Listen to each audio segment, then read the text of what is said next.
So we can go? Yeah.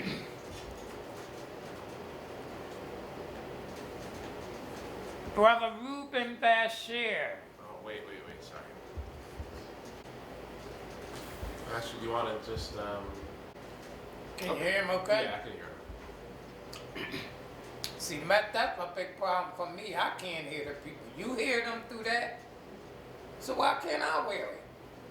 Because I need to monitor the levels to make sure everything is okay. If you said you don't have another thing we can use too? There's Hey, yeah, you want a splitter? Alright, we're rolling. Welcome back to the Muslim Voices Project. Yes, sir. Today we have the honor and pleasure of interviewing one of the Muslim community's pillars, Brother Rubin Bashir. Brother Rubin Bashir lived most of his adult life as a Muslim, and he's been an active member of the Philadelphia Muslim community under the leadership of Imam Mohammed, and he is also the author of a profound book that tells the Philadelphia Muslim story. The book called Minister Jeremiah Shabazz, Top of the Clock. Yes, sir.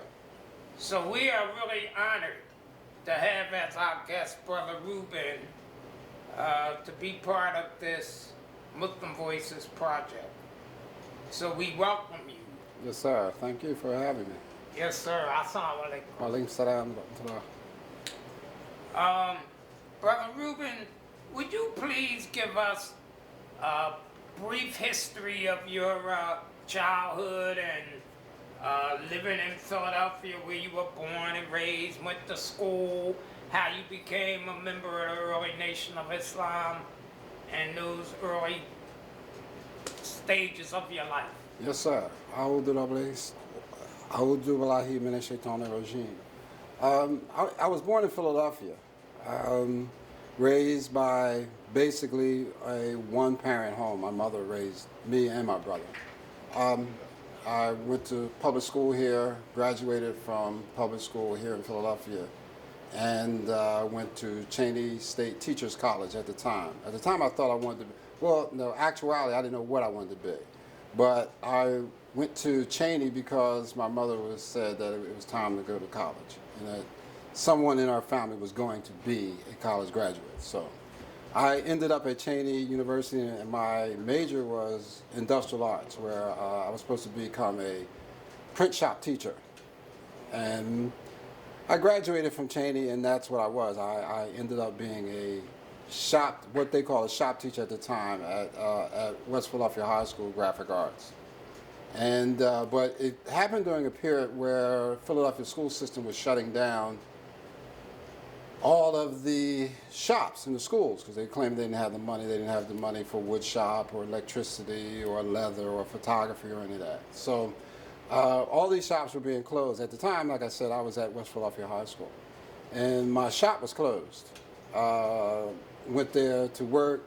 Principal called me into his office, telling me that that I was being transferred to Wagner Junior High, which was up in Germantown, and it was actually the annex. And what it was at Wagner they had it was a means of taking kids who nobody wanted in at the main school and putting them in the annex, which was almost like a prison, a disciplinary school, away from the school. These were so-called kids that were troublemakers. So they didn't even have shops. I mean, I was put there, but they really didn't have a graphic arts shop. It was just classrooms where kids were just running wild. They do whatever they wanted to do.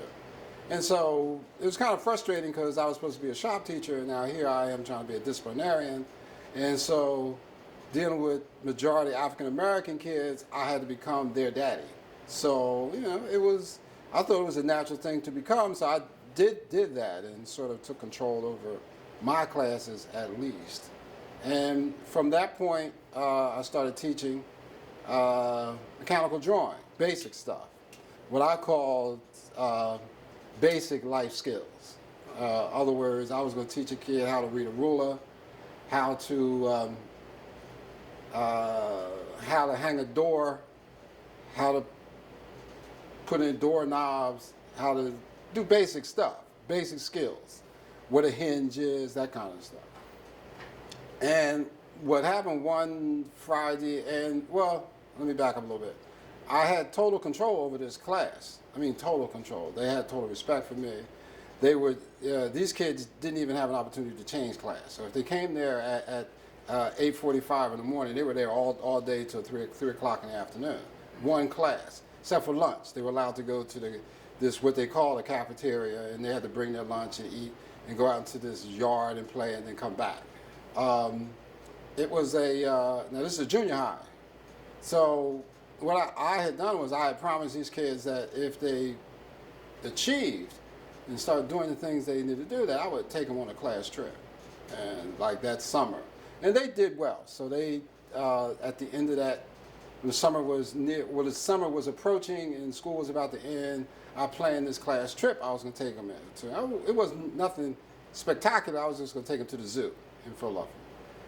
And the vice principal who was in charge of Cedar Brook Annex found out about it. I sent home these parent slips that I had created. And these parents had sent them back and said that yes, it was fine. He told me I was absolutely not taking them kids anywhere. And I'm like, you got to be kidding me. I mean, after I had promised them, you know what I mean? Now, he said I didn't go through the procedure. I didn't know that it was necessary to go through all that. And I had filed the paperwork with the main office. He said I should have filed it with his office, and I didn't do that. And so he put these notes in and canceled the trip. So, at this point, I'm frustrated. I hadn't even told the kids now, because this is on a Friday. I'm supposed to meet them on a Saturday. This bus is supposed to be come. I didn't even know that the vice principal had canceled the bus. I'm like stuck now. I'm stuck on stupid. So the kids are like, I'm going to see you tomorrow. I'm going to see you tomorrow. I'm like, I couldn't even tell them I was not going to show up tomorrow. And I didn't even know how to tell them, because you got to remember, these kids are the kids nobody wanted. Right. And they trusted me. So what I did was that Friday, by that Friday afternoon, at lunchtime, I went to the principal's office, the vice principal, because the principal was down at the main building at Wagner. And I told him that I quit, I resigned, and he told me I couldn't quit. I said, well, obviously I can, because I quit. And it was kind of crazy, or it was a hot day, because you remember these schools didn't have no air conditioning. And he said, so he got a little upset and frustrated and said, you're not quitting. And he jumped up. I took the keys, and it was a window. I tossed him out the window. I said, I'm out of here. But I went back to the class and told the kids to meet me anyway in front of the main building tomorrow morning. Now, I was just emotional, to be real honest with you. I had no idea, because there was only 15 kids, but how am I going to move them? So what I did was, when I got home, I explained it to my wife what I had done. And she said, well, Rubin, you got to meet them kids. You got to take these kids to the zoo. Now, the vice principal had kept the money that the parents had set in, so I didn't have no money. And their plans was to give the money back. And so it really just didn't happen, so I decided, well, okay. So I called my friends at the time. I said, I need your help. I got to move 15 kids to the zoo, and I got to get these kids paid for it, too. We got to pay for this. So what happened was that Saturday morning, 6 cars pulled up to in front of Wagner, and we took them to the zoo. And then afterwards, I explained to them, I got them all together and explained that I wouldn't be there Monday. And they already got upset. They started crying. I mean, what happened? And they hate, And I said, well, no, but y'all got to try to maintain the behavior that you had with me when I'm gone, because I'm not there anymore. I was fired, you know what I mean? So that led me to move to New York City. I got frustrated in Philadelphia. Okay. Totally frustrated. I'm like, man, this guy, the Philadelphia school system sucks. I was supposed to be a graphic arts teacher. That didn't work. I thought I could teach a little bit. That didn't work. And I saw that I was having a big conflict with, I guess, society in general. I was having a big conflict, white people in particular. So what happened was I decided I was going to move to New York City. And at the time, my wife, well, let me back up. At the time, my girlfriend, she was my girlfriend. She was not my wife at the time. I explained to her that I'm moving. I'm getting out of here. Enough is enough. I can't handle this. And so I decided that I wanted to work in the advertising field, and I decided to go to New York City. So I packed my little stuff up, put it in a truck, and moved to New York City. I had a friend find a place for me, so I knew where I was going because I had preconditioned the situation so I could make that kind of journey. After when I finally got into New York City, I started moving around to ad agencies looking for a job because now I'm in New York City. You gotta work. I mean, there's no way in the world you're gonna stay in New York City, or I would have probably ended up down the Bowery somewhere as a bum. But I decided I had to find me a job, so I started going in and out of advertising agencies. And then then I needed friends. You know how when you're away from everybody, you're trying to associate yourself with somebody, trying to have at least a social life. And I started hanging out up at NYU because I was living near there anyway, New York University. Okay. And so I started hanging out. I found out that, the cheapest food, because you got to remember, I'm on a real budget. The cheapest food was in these schools and these colleges cafeterias. And this was during a time when basically all you needed was a ID card and you can get in these places. So I met a friend of mine, I met this character. Him and I became friends. He was actually a student. I met him on an interview once when I was trying to get this graphic arts job at this ad agency. He was there too. So we had a conversation, and eventually him and I got to know each other and like each other. So he used to tell me, why don't you, he said, you're a graphics person, man.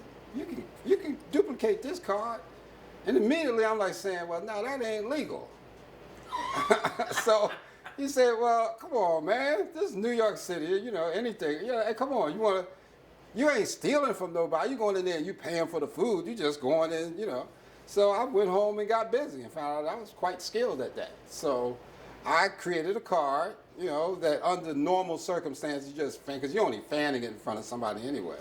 And they weren't scanning stuff back then. So they look at it, go on in. So now I see myself as a student at NYU and ain't pay no tuition. I mean, I was actually starting to take classes. Because if you just walk in the class, sit in the back. At NYU, the classes are so big, you're just a number anyway, and don't nobody call no roll, you just there. So I started taking graphics courses and advertising courses and things like of that nature at NYU. And stayed and lived in New York for 2.5, almost 3 years. There was teachers at NYU thought I was a student. I mean, literally. So, it was okay because I really wasn't after no degree anyway. I had gotten my degree. I was after information, and then I had an opportunity to get this information for free. So I started taking courses. Taking courses, and one particular course that I have to mention was being taught by this German woman. And it was called portfolio presentation, which I'm thinking, at the time I took this course, now think about this. I wouldn't take the course, I would never be there the first 5 days of the course, when the course starts, because the first 5 days, that's when the teacher's constantly taking roll, want to see who's there, trying to get her catalog and list together. So about the first 5 or 6 or maybe 10 days, I wouldn't show up at the class. I start showing up afterwards when I know it's all homogenized now. She, it's just a class. She comes there to teach it, and she got her list, and, I even took tests. So You know, and then occasionally she would ask, well, you know, we can't find you. I said, well, that's all right. I'm working that out with administration. So nobody even knew, you know, what was going on basically. But anyway, so I took this course called Portfolio Presentation. And in this course, I was assuming that it was going to be about my physical portfolio that you open and show your wares. Because at the time I was going around the ad agencies, I figured if I could beef up my portfolio, if somebody could teach me how to do it correctly, I would be fine. But lo and behold, by the 10th day of this class, she had gotten away from that, and she was teaching portfolio presentation, but her whole thing was, you are the portfolio, and can you present yourself? Because most people don't buy what you do, most people buy you. And so I'm like, oh, I really got interested now, because I'm like saying to myself, really, I'm already doing that. The teachers that I'm taking these courses with have bought me. They didn't really buy, they don't know nothing about me, but they bought into whatever program I was giving them, whatever I was showing them. It was legitimate. I wasn't giving them anything that was false. I just didn't have a real number. So her courses were so, you know, I would never miss her class. I mean, there would be times where I would like, because it was a real life. She was talking about real life, not something imaginative. She was talking about presentation of yourself. And then I stood around the class, sat around the class and literally watched these kids transform under her. I mean, I know an Oriental woman now who works at she's a designer. Because you remember, this is Parsons School. This is NYU, it's a design school. And so this part of NYU was a design school, part of Parsons. And so everybody there had skills and they were creative. And this one particular girl, I witnessed her transform herself into selling herself. Because you gotta remember, these kids come from all parts of the world, and they have different attitudes and stuff. So what she did was she transformed herself into a look. And I've seen her maybe about 2 years ago. She looks the same. She never wears anything but black. Never, but she always looks immaculate. I mean, she always had on black. She never wore any other color. And you know, when you watch that kind of transformation, and she had skills, and the teacher would constantly, because you got to remember, you got a hodgepodge of individuals who want to be creative. And these individuals who are there, who want all this creativity, they're already skilled. So if you're a good illustrator, you're a good illustrator. You didn't get into NYU and not know how to draw. So nobody had to teach you how to draw. They're just going to teach you how to do your life skills and show you how to sell yourself. And like I said, I've seen her, she now works for she makes, for lack of a better term, she designs silverware. Now, most people who was going to NYU wanted to be fashion design. They wanted to be into something that was noticeable. You know what I mean? If you wanted to be a graphic artist, you wanted to be a big-time graphic artist, where you're going to do posters for Saks Fifth Avenue, that kind of stuff. If you was going to be fashion, you wanted to be like Calvin Klein, you wanted to be that kind of stuff. So, but this teacher who taught this course was telling you, if you want to be successful, you got to pick something that nobody notices. And you'll probably be more successful. But if you want to get in the same crowd with the herd, then ain't nobody going to notice you. The only one's going to be noticed is the front bull running, not the last bull. Now, you might be as good as the front one, but the guy up front's going to get the notice, going to be noticed. So you must curtail your attitudes. You must focus on something out of the way and go after that, and you'll be by yourself. And so I for a long time I couldn't play that back in my head to make it make sense so that I could use it, but I understood it. So what happened after that, after that course was over, and I graduated myself from NYU, and the reason why I did that was because it was during a gas crisis. It was like maybe the first serious big gas crisis that America had. And at the time, I was making a little bit of money, but I wasn't making enough. And my my spouse, who is now my wife, she wasn't my wife at that, she was still my girlfriend. And this time she had moved in with me in New York City. So now I got to really support, because women make you toe the line. So what I did was we decided to move back to Philadelphia. But the reason why I moved back to Philadelphia is that I came back to Philadelphia on a visit to visit my mom. And a friend of mine asked me to ride out to our old alma mater, Cheney State College at the time. No, but I think by that time they had changed the name to Cheney University of Pennsylvania. Well, anyway, so I ride out there with him, and I'm walking on the campus. I ran into an old professor of mine, Dr. Oliver, who was at this time in charge of he was in charge of Office of Planning and Development. And him and I had a conversation crossing the campus. And he said, listen, man, we could use a person like you, of your character, up here on campus. Would you like to be the publication designer for Cheney University? Yes. All the time, I mean, acting like I didn't really want the job, because, you know, if you play yourself right, you build yourself up bigger than you actually are, where in fact I would have jumped at any opportunity to have a steady job. So he's seeing me as a New York person who graduated from Cheney years ago, has come back to serve his alma mater. Oh, okay. And he was right. So I was hired as publication designer for Cheney University. At that time, making about I was hired for about $38,000 a year. Well, this is 1972, 3, somewhere in there. That's great money. Yeah. So at that time, I'm doing well, and was getting, you know, and I got health care and all this, and man, I'm happy. Right. So, but lo and behold, when I moved back to Philadelphia, my wife's friends, her boyfriend was a lieutenant in the Nation of Islam, who is now, he was Lieutenant General at the time, is now Sultan Shabazz. He became Imam Sultan, anyway. So he became Minister Sultan. And so I used to go visit with her to her girlfriend's house, and Gerald would be there. Lieutenant Gerald would be there. Oh, okay. And if you know anything about the Nation of Islam back then, all lieutenants were teachers, because everybody taught.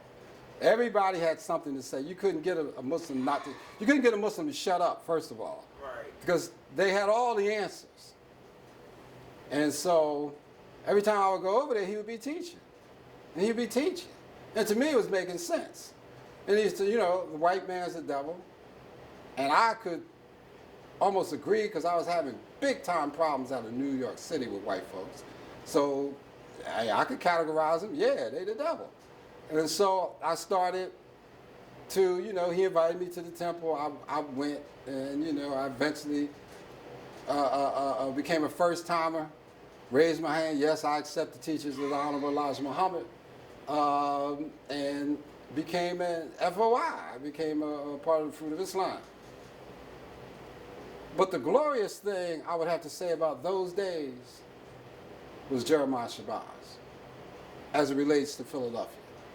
And the reason why I say that is because Philadelphia was at that time, was probably one of the most progressive temples in the country in terms of doing things and progressing with their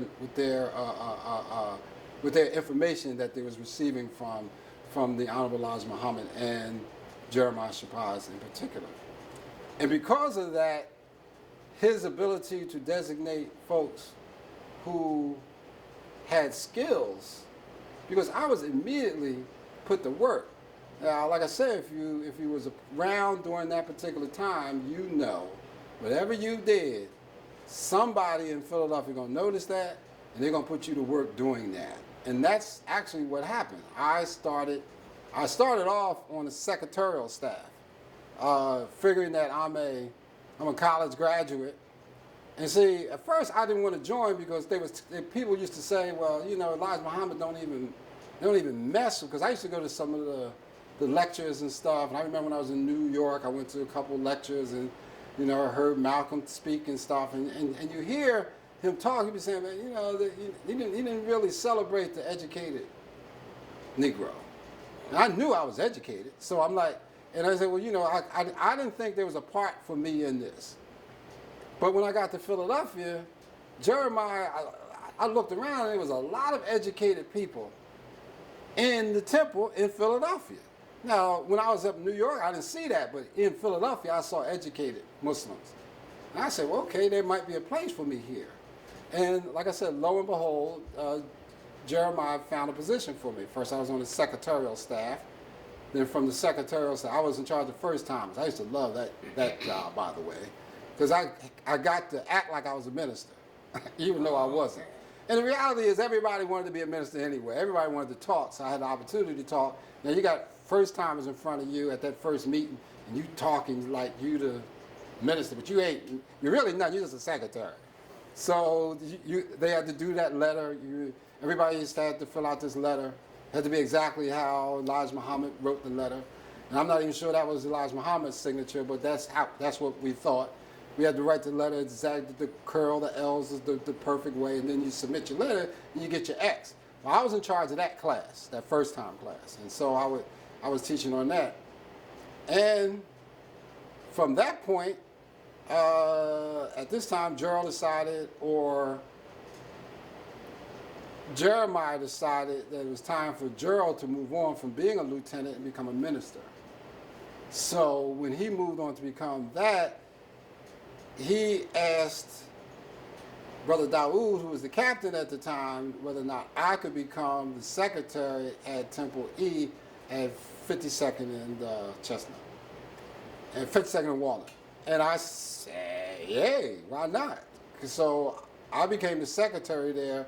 No, I became assistant secretary because Secretary Theodore was there at the time, who, by the way, used to be my Boy Scout master. That's another story.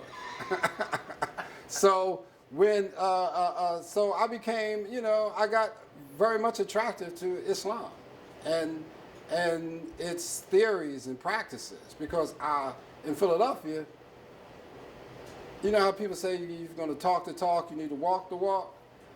Philadelphia walked it. I mean, when they said things was being achieved, they were achieving stuff. We had a radio show, we had a TV show, we had Whiting H&G, we had steak and takes, we had restaurants, we had cleaners, people were doing things. So the believers weren't just selling newspapers, they were doing other things. Now there's always that underlying current that says, well, yeah, but y'all were drug infested. The world is drug infested. So, but that don't mean to take away from the achievements of the things that we did. So as I began to go through that, I began to want to become a minister. And that happened by accident, because one day the assistant minister at the time didn't show up, and Gerald asked me, well, you open for me. There used to be a minister that would open a meeting, and and he would close the meeting, and then the main minister would come on. So I began to open the meeting for Gerald, who at the time was Minister Gerald. And so I would open the meeting and close the meeting, open the meeting and close the meeting. And then eventually I guess they said he got so good, he would leave me up there. And so now I'm opening main minister and closing. They be just standing in the back watching me, say, go, brother minister. You know what I mean? Because it's work up there. So so I'm studying and all that stuff. And at the time, Olive Shabazz, who at that time was maybe second or third minister in Philadelphia, he was teaching minister's class. So I would go to the minister's class. And in fact, I was in the minister's class with Kenneth Norradine, and I were in the same class together. And maybe all the other ministers, because this is minister's class. He's teaching this class. So time would have it, at this time, I'm still out at Cheney, and students on Cheney's campus decided they wanted to have an Islamic club on Cheney's campus. And so with them wanting that club, somebody had to be a sponsor. At the time, I was the only African American Nation of Islam Muslim on Cheney's campus. So when they needed a sponsor, they came to me as a student and said, well, you know, with our sponsorship, this club, quote, club on Cheney's campus. Why not? You know what I mean? You know, and these are believers. These are Nation of Islam believers, though. These are Muslims who are under Elijah Muhammad, not Sunni Muslims, not, you know, they were all under Elijah Muhammad, but they were students on Cheney's campus. So what I did was I signed. You know, why not? But lo and behold, I'm thinking they're having a club. They decided they was going to have temple meetings every Friday on Cheney's campus. And they did every Friday.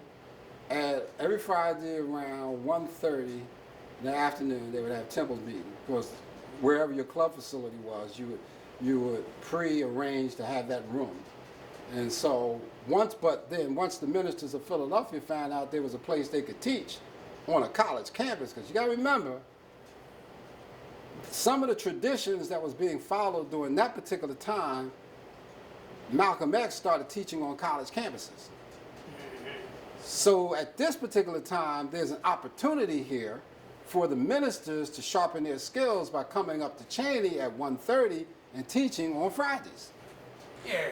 So they started circulating. I mean, so now the ministers in Philadelphia, Ali Salahuddin, Omar Sharif, you go down the list of ministers, they're coming to Cheney to teach on Fridays. So this was a full-blown collection, frisking temple meeting on Cheney State College campus. And I put a quote around that because it's state school.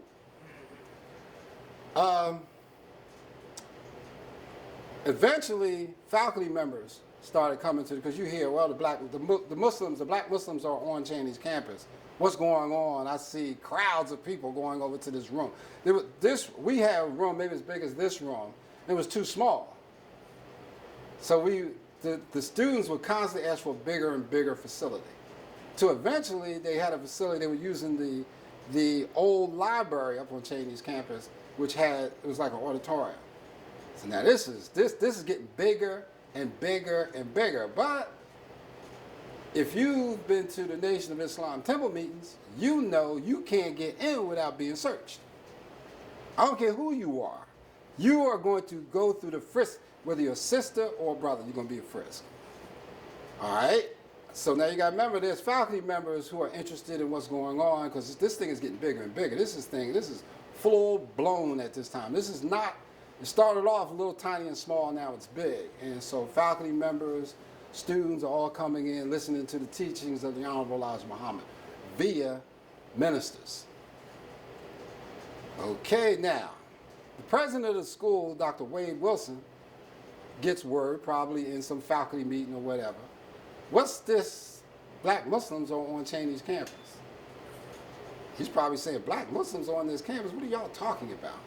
So, well, every Friday there's Muslims on Cheney's campus and they have a meeting, a temple meeting. So Dr. Wade Wilson was the kind of guy who wanted to always know what was going on. So what he did was, he decided he was coming to a meeting. They didn't tell him everything. So what happened was he came to a meeting and he went through the frisk, and he didn't submit to the frisk, to being frisked. So you got to imagine, he's the president of this school. So he's pissed off. He goes back to his office. First thing he wants to know is, who's the sponsor? Lo and behold, it's Rubin Benson. This is before I changed my name to Bashir. This is Rubin Benson signature on this thing. So that Monday I was called to his office. And I come to his office. Now you got to remember, this is Nation of Islam. All white people are the devil. Educators are part of the program, and they're part of the problem. The black educator in particular, because you got to remember, I've seen all of Malcolm's lectures at Harvard and all that kind of stuff, and he never bit his tongue. I didn't care who was in front of him. So, likewise, I'm emulating. You as bad as the white man. I'm telling this to the president of the school. Because at this time, Allah's God, and that's all I care about. And the Honorable Elijah Muhammad is my leader and teacher. So at this particular time, he's like, he couldn't handle me. I could tell he couldn't handle me. And I'm getting kind of proud of myself because this is a doctor. This man is heavy. He couldn't handle me. So so I left his office. He didn't say leave. I left. But I knew leaving the door that this is it, Rubin. You just signed your death warrant. This is it. You're not gonna make it. How long? Much longer? But he didn't have no Gestapo to chase me down. I guess it was back in them days. I guess I got beat up before I even got back in the office. But that next day, when I came into work, there was a pink slip on my desk. I've been fired. And I'm like, well, okay, all right, I'm gonna move on because Elijah Muhammad said, "Do for self anyway." And I shouldn't even be up here. You people up here are heathens anyway. So what I did was I decided to, pack up my stuff and get off campus. But the students who were Muslims on Cheney's campus were upset because now you just got rid of our sponsor. He hasn't done anything wrong. There's nothing wrong being done up on this campus, but you're going to exert that pressure on us and tell them we can't have an Islamic club on Cheney's campus. So at the time, there was a brother by the name of Fred Johnson, who at that time was the class president, senior class president of the school. And because he was the senior class president of the school, it was his and I's signature on that because he was co-sponsoring too because you had to get, class officials to sign off too. So Fred decides he's going to boycott. He's going to boycott the student population. The student population was going to get behind him and they were going to have a student uprising. I had to talk him down from that because I didn't really want that kind of friction because I figured if I went to Cheney and I was publication designer for that school, I could go to another school, but I can't go to another school if I got bad karma following me. So I didn't need him to have my name attached to anything or some uprising at some college university when I may possibly want to go to Lincoln and get a job, So that just didn't make any sense, or a community college or any, Delaware State or wherever I decided I wanted to go, I couldn't have that following. So him and I sat down, we had a real agreement to leave it alone. That Allah's God and we'll all survive this. You know what I mean? And let me move on. I'll do for self. And that's what happened. I left Cheney's campus, but what is interesting is that I left Cheney's campus on the day that Elijah Muhammad died. That's interesting. Because I'm on my car coming home, and I hear on the radio that the Honorable Elijah, this is 1975, had left the planet. Now, remember, if you were under his teachings, we were taught that, first of all, that the Lamb wouldn't die. So I couldn't even imagine that Elijah Muhammad is dead. So I'm saying, it's a conspiracy. But something inside of me said, no, this is not a conspiracy. This is the truth. It's like he passed, and you're hearing members of the family on the radio talking that the Honorable Elijah Muhammad had passed, and blase, and it's going on and on. I had to pull over. I was so emotional, I had to pull over. I had to pull over, cry, get that out of me, and then journey home. On the day I left Cheney's campus. And I'm saying to myself, well, is this a plan by God? In other words, Elijah Muhammad leaves the planet and I'm fired the same day. So now, to be honest with you, what gives me the right to even align myself with Elijah Muhammad? Like him and I are kin to this mission. Like I'm saying. So I'm like, at the time, I'm like, okay, fine, let me get through this. So I come back and I recall going up to, first place I went was 1319. And it was happening, remember this is all the same day. Jeremiah had called a meeting of all the ministers. I wasn't allowed in the ministers' meeting, but I'm outside. There's brothers outside. This is at 1319. Brothers outside, they crying, secretaries is crying, sisters is crying. And then as they... 1319 what? 1319 West Susquehanna Avenue. Ministers is crying, everybody's crying, and Jeremiah's having a meeting inside with all the ministers. Now, I wasn't privy to that, but I found out what he said later on after that. And he had just explained to the believers that, you know, there was no illusions here. He was a human being. He's dead. He's left the planet. But we have to continue this mission. And so they would come out. They were wiping their tears. Everybody's crying. And, you know, we decided to move on. And then came Warif Deen Muhammad, who was the successor to the Honorable Elijah Muhammad. The family had got together, chose who they thought should be in the leadership position. That person was Wallace D. Muhammad. And then at that particular time, Philadelphia went on what we call the second resurrection, the new part of our growth. And where Warif D. Muhammad started stripping things away from us. Because he had to empty us out. In other words, he had to have a complete clean vessel to work with to give us this new